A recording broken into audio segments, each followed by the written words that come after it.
Hey, what's up guys? This is the Super Saiyan Prodigy 1221 here, or you can go and call me Andres, or by my nickname Andy as well. Today I'll be talking about Pot of Prosperity. This card is a bit controversial, as vanishing cards from your extra deck may be very off-putting to some players, but it can work as a benefit as well. So I will be talking about both the pros and the cons of Pot of Prosperity in this video. So the biggest benefit when it comes to Pot of Prosperity is that most people won't Ash Blossom your Pot of Prosperity game 1. The reason for this is because Gamma is being heavily played right now in decks like Dragon Link or in Tri-Brigade. And Ashing the Pot of Prosperity when they have a Gamma in hand is very punishing. So not only do you go -1, but you could go potentially -2 once they bring out the Psyframe Lord Omega to get another card out of your hand. So at that point you just went -2, and you also help them get rid of the brick of the Psyframe Driver out of your deck, which can actually help them when it comes to the Pot of Prosperity excavations, because let's say if you didn't Ash the Pot of Prosperity and they ended up excavating the driver, but since you did end up ashing the Pot of Prosperity, now they have a potential chance of seeing a key combo starter or extender that maybe their other excavations were bad. So you really don't want to ash the Pot of Prosperity, and that's why I feel like it's very beneficial to use this game 1 as your starting play, because your opponent will see that you don't have any monsters on the board, so you're trying to bait out an Ash Blossom so you can go ahead and punish them with Psyframe Gamma, but most players aren't going to do that because they don't want to go -2. So game 1, you're definitely going to get away with this majority of the time. Another reason why this card is good is because excavating 3 to 6 cards is very strong for Phantom Knight, because the deck needs at least one starter and an extender to get the deck rolling. The deck can be a little bit bricky sometimes depending on the amount of bricks you played. So for example, let's say if you're playing more of a pure build, you can play, the least I would say would be the 2 BA bricks, and I've been testing out Skarm personally, so that way I have good follow-up in case if I get nibbed on my Rusty Summon, and then I can bring up the Cherubini later for my bigger Link plays. Or if you're playing the Dragoon version, you also end up playing about 5 bricks in this version of the deck. So it all depends though, because Pot of Prosperity can help you see those potential extenders like your Kagamucha Knights, your Psychic extenders, your E-Tellies, etc. Maybe your Kagamucha Knight for your tour guide, so you don't end up auto losing to a single hand trap, which is very beneficial by the way, because let's say they only have an Ash Blossom, then they don't want to waste it on the Pot of Prosperity, right? But then you go end up chain blocking the tour guide, and then now their Ash Blossom becomes dead because you excavated a Kagamucha Knight off of Pot of Prosperity, which is pretty strong. Or maybe sometimes you have a lot of extenders in your hand but no Phantom Knights monsters to get your engine rolling, so Pot of Prosperity can help you get to a Phantom Knight card as well. Pot of Prosperity overall helps with consistency and deck thinning, or even searching out Speedride Terratop, which is what Dinkabu played at the DCS to have a lot of success in conjunction with this Pot of Prosperity to bait out hand traps. There are also many games in which you don't utilize your extra deck. Say for example you're going first and in your opening hand you have enough extenders to play through multiple hand traps to set up multiple monster effect negations through some Fog Blades, a Dragoon, potential quick effect pop with Rusty Bardiche during your opponent's turn. You can get away with banishing monsters like the Arc Rebellion package or the Nightmare and Access Code package. The reason for this is because you know you are going to make a board that's going to be hard to break. So it's difficult for the majority of decks to break a board of an Appaloosa and a set 5 blade or 2. Or if you're fancy like me and you're maining Imperial Order this format, then yeah, it's extremely hard to out this format. So why not get rid of cards you most likely won't need? Same theory applies if you're going second. Say you're trying to break a Tri-Brigade board, and you know that they can pump out Appaloosa more consistently and faster than what we can pump it out as well. So why not use Pot of Prosperity to get rid of extra deck cards you don't need, so you can actually play through the Appaloosa and the Revolt, such as an extra Psychic extender or a Forbidden Droplet as an example. And then another situation where you might not need all your extra deck cards is if you're going against a trap deck. Or no, not a trap deck, sorry, against the decks that don't play a lot of back row, like Drytron for example. So overall, not all your cards in your extra deck are going to be useful in every matchup. I guess in a trap deck, actually, Appaloosa wouldn't be useful since they all rely on getting pluses and out-advantaging you with their trap cards. So Pot of Prosperity can help turn those cards from being useless into something useful. Another benefit of Pot of Prosperity is that it helps you see your side deck cards more in games 2 and 3, such as your Gozen matches, your Ainty spells, your Cycle Readers, your Imperial Orders, your Contact C's, like your big blowout cards that will help you win. Like for example, Gozen match can destroy the Sky Striker deck as an example if they don't have Spell and Trap removal, or Imperial Order against the Sky Striker matchup, or Prank Kids as well, so it can't fusion summon against you and get out the Battle Butler. So Pot of Prosperity can help you see these blowout cards more often so you can win those games 2 and 3. So Pot of Prosperity can also act as a filler card in your deck. What I mean by this is they help you see less of your bricks. Instead of drawing into a potential Burning Abyss brick, you can possibly end up with an extender depending on your excavations. You can still potentially excavate bricks off of Pot of Prosperity, but it's better than having them in your hand. Pot of Prosperity can also help in putting those bricks back to your bottom of the deck, so in case you end up getting hand trapped a lot to where you don't get the chance to shuffle your deck, you can at least guarantee you won't be seeing the bricks you put back if you're able to draw for a turn, so long as your opponent doesn't OTK you. An example of this is like the pure Phantom Knight build I've been working on. I cut out the Speedroid package from the Chalice Line monthly deck list I used to top in that event. I just felt like Terra Top, it overperformed in my testing, but then I just didn't see it at all during the Chalice Line monthly. Granted, I only tested that version of the deck for like a week or so. But I just been busy with summer school and then getting ready for the new fall semester to keep up on DB Rated and do my live streams. But essentially what you can see here is that while I am running 43 cards, they're essentially just cards to help me deck thin. So it helps me decrease the chances of seeing my BA bricks because I'm playing a higher deck count, but they also act as a filler card, so I can potentially see an extender which cuts my deck down to 42, and then I have other extenders that help me deck thin as well, such as an E-Telly or a Rhoda to help me cut my deck down to 41. So it's realistically not that bad if you want to, let's say, play a bunch of bricks in your deck, but you're not really going that many cards over 40 as well. And then let's get to the downsides of the Pot of Prosperity.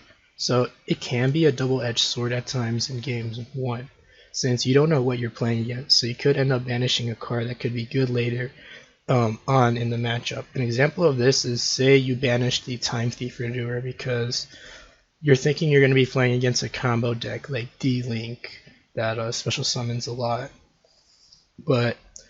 and you think that you're going to be all set because you're ending on a Fog Blade or 2, potential Rusty Disruption pop, and an Evil Swarm Nightmare. But you pass over the turn and it turns out your opponent's playing Sky Striker, in which case Evil Swarm Nightmare is useless in that matchup. So that is a bit of a downside, but after you know what your opponent is playing and how you want to establish or break their board, you can go about choosing which extra deck cards to banish more effectively. Or let's say if you're playing in an online tournament where you can go ahead and watch the other matches, and at that point if you make tough cut or you see them later on in your Swiss rounds, like, hey, I already know ahead of time what he's playing, so I know what to banish for this matchup specifically. Another con of Pot of Prosperity is that it's more vulnerable to Ash Blossom in games 2 and 3. So I talked about earlier about how most opponents aren't going to Ash Blossom your Pot of Prosperity due to Cypher and Gamma being heavily played this format. But in games 2 and 3 it's different because your opponent will more than likely ash your Pot of Prosperities as they know Phantom Knights don't run Gamma and they don't want you to see your side deck hate. However, this could be potentially beneficial as well, as Pot of Prosperity can be used as fodder for your Forbidden Droplets as well. And if your Pot of Prosperity gets negated, it can make your Triple Tactics Talents live as well before you commit anything to your board. Speaking of Ash Blossom, other hand traps that can make Pot of Prosperity less useful when it comes to side deck hate in games 2 and 3 are Droll and Lockbird, and Lancia.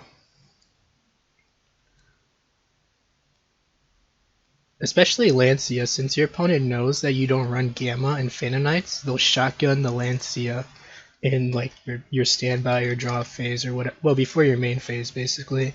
But that way, your Pot of Prosperity won't be live, and your Triple Tactics Talents won't be live yet, anyways. So, however, there's been less representation of those cards lately. So let me go and show you what I mean. So right here I have the results from the LCS that happened about a month ago. There's a 3v3 coming up, so we're going to go and see how those hand traps are being represented. But as you can see here, so starting off with the top 16 list, we can see Droll is being played. I'm going to actually keep a tally real quick of like how many people are signing in Droll and Lancia. So Droll, go and write this down really fast, Lancia. So then here, so first guy, top 16, we have 1. We have, there wasn't a Lancia in that one, right? Yeah, no Lancia. So 1 check mark for Droll, 1 check mark for Lancia. Decided in 1 Lancia, I mean, I guess I'll count that, weirdly enough. See him side in, nope, nothing, not even in the main. Nope, just want to double check. Then no Droll or lock, wait, oh yeah, Droll in this one.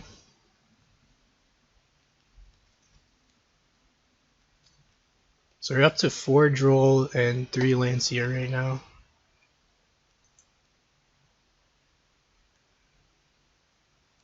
And nothing for this player. Nothing for this player as well. Got 1 Droll for this player.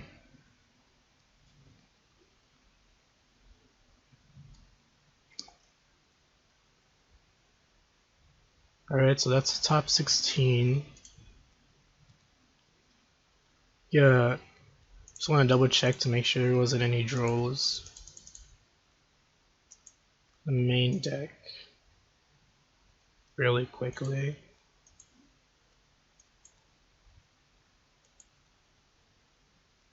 Alright, cool. Then we got 1 Lancia for this player. So that's 3 Lancias so far.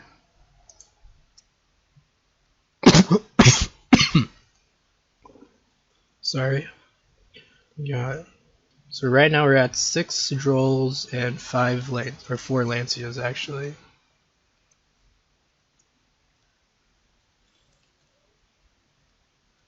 Let me double check the Lancias. Fuck, I'm losing count.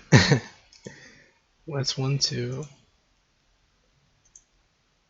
Whoops.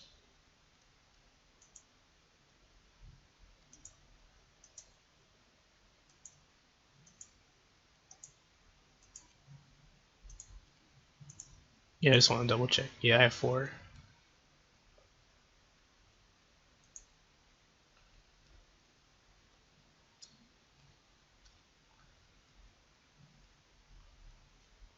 Seven Drolls. Oops.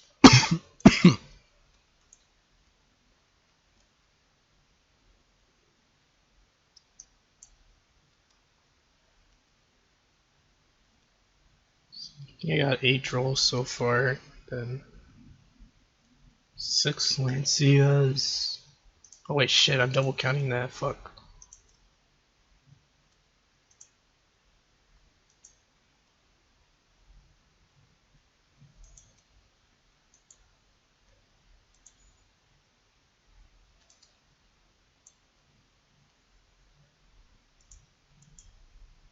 Oh well, fuck, I lost count. Anyways, sorry, I was getting I had a phone call in between that, so I had to pause it really fast.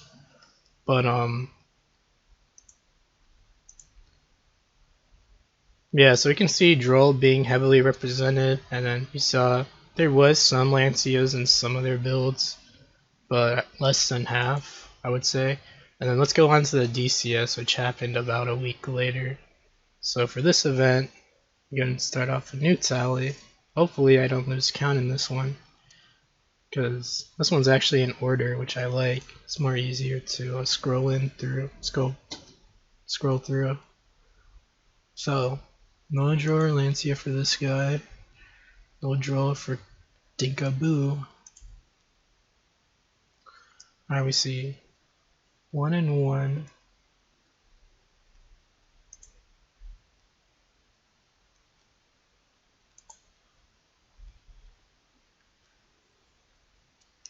One draw.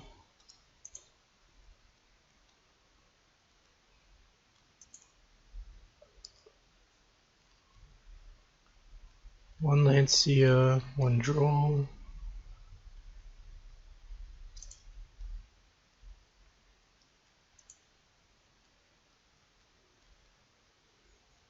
Now one more draw. One more draw.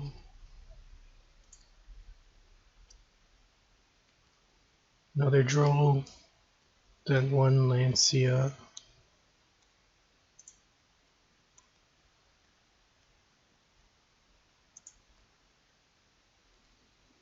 And one more draw.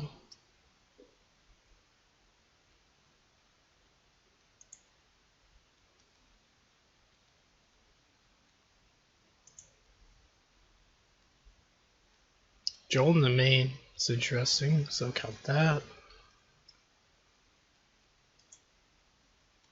And then I don't know about that guy. But as you can see here, so from that we went from having about 10 players from the LCS top 16 play Droll, with about 6 to 7 players playing Lancia as well in the top 16 of the LCS, where we went down and saw only about half the players in top 16 run Droll, and then only 3 players run Lancia in their side decks in top 16. So while there is potentially side deck hate for your Pot of Prosperities, there's been less representation of that. So a reason for this I can see is because Droll hasn't really been performing as well against Drytron in the beginning of the format, since they've gotten better at playing around the Droll and Lockbird, and they also play Dragoon now in their deck list, so then that way they can at least establish some kind of board presence if you do drop Droll and Lockbird on them. And then also, when you try to use Droll in the Tri-Brigade matchup, like, they already play so much like search cards in their deck, and then trying to use Droll against them is risky, since you can get punished with a Cypher and Gamma and Omega, so going for -2. So what I mean by this is they search a lot without committing their normal summons, such as searching with the effect of Nerve Ball, Tenki, and Pot of Prosperity. So the only really safe spot to like Ash Blossom, or no, not Ash Blossom, sorry, Droll them would be on their Ferrogy before they get rid of the they search off the Revolt. But if they're good, they'll play around it.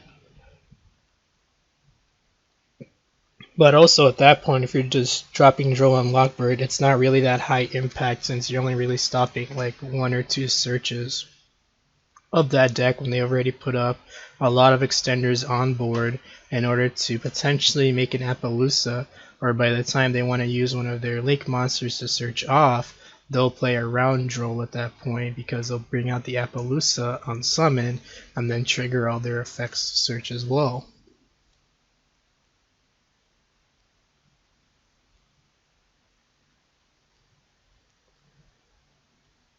And so it's not as high impact as, like, let's say the Ad Ignister matchup, or in the Drytron matchup. Granted, like I said before, though, Drytron players are getting better at playing around Joel and Lockbird. So you may want to consider siding out Pot of Prosperity in Game 3 if your opponent sides in Lancia or Joel against you, so that way you have less cards being affected by those hand traps, so you have a better chance of winning. But overall, more times than not, your opponent won't have side deck hate for your Pot of Prosperity currently in the format. Another downside of Pot of Prosperity is that it conflicts with the danger monsters. So what I mean by this is that with the danger rabbit and the snake, you can't draw cards by card effect the turn you activate Pot of Prosperity. So you're either going to have to set all your cards so that way your opponent is forced to pick the danger monster from your hand so you can bring it out as an extender on board, or you have to use it as discard fodder with the Torn Scales. Speaking of the danger monsters and the confliction with Pot of Prosperity, it's even more awkward in the Dragoon build of Phantom Knights. So let me go and tell you what I mean.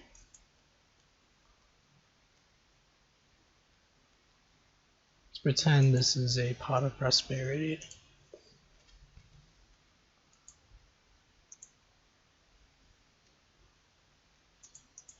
Let's say I'm going to excavate 6.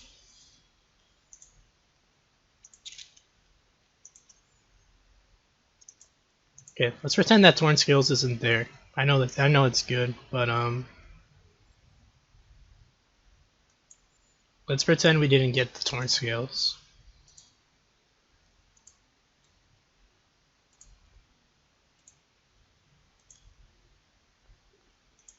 Alright, so we summon out the Junk Forward. Can't be really an extender really, except for Kagami Knight, but so it's just a generic extender, and we bring out a tour guide, we get Ash Blossom or Effect Veiler. So at this point, if you try to use your danger in hand effect, and then let's also say that our graph somehow gets negated as well. So if you try to use your danger hand effect, you're risking potentially losing your Dragoon for the turn, which is a pretty good boss monster this format. And then you can't set everything in your hand like you can do in the pure version to force the danger monster to get discarded. Instead, you have to rely on using the Torn Scales discard effect as the safest way possible of getting them out. So you having to use their in-hand effect can cause you to go minus in card advantage, as you can't even draw the turn you activate the danger in hand effect.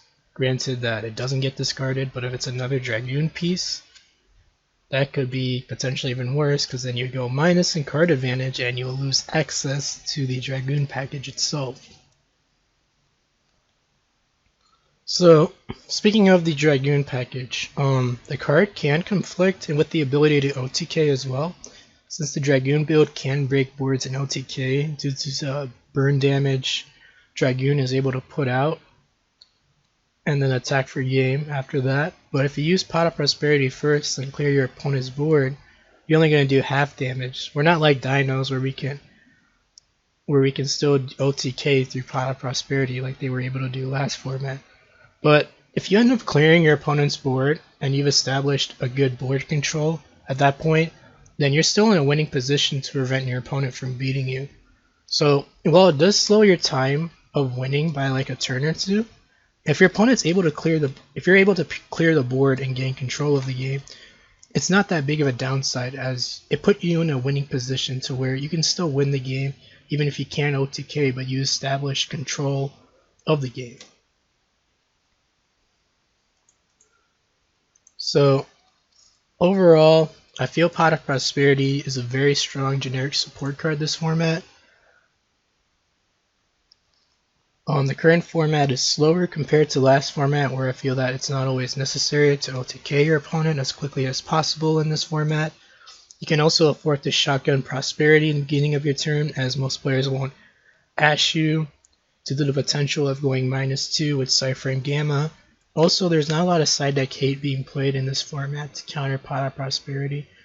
There are more downsides with running the card in the Dragoon build. I feel like it can work though, not necessarily needed in that build, as that build already runs a fairly high deck count, so you might not want to consider using it if you do a lot of test hands and you can see that you're not really getting your seeing your side deck cards enough, or you're just getting too many awkward hands that even Pot of Prosperity can't even fix, so you might as well just not run it so you can potentially see your extenders more anyways. But Pot of Prosperity, I feel, has more benefits than downside this format. I still have to do some testing with it in the Dragoon build. I just stopped playing Dragoon build just because I bricked at the DCS tournament in like 4 of my matches, so I kind of just been hesitant on going back to that build after that day. But I think that there's more pros to cons than Pot of Prosperity than most people see to it, and it can be useful to run in the Phantom Knights deck in my opinion. So feel free to disagree with me in the comments. Be sure to point out anything that I might have missed. Remember, if you guys enjoy the content, please leave a like and subscribe. And with that being said, have a good day. Peace.